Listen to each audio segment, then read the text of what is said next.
I'm the general manager of Sunnyside Chevrolet in Elyria. I've been with Sunnyside for 28 years.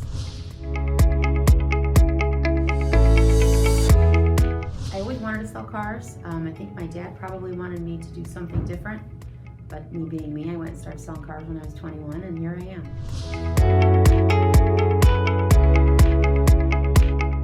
We feel like, because of where our location is, we're in a little bit of an area in Elyria where we seem like it's a destination and not something everybody drives by.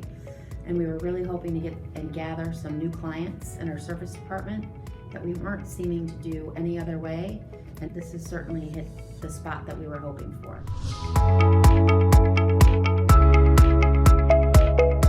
Obviously an increase in our gross, but I think the benefit long-term is the inactive, the lost, and the customers who have never been into our facility.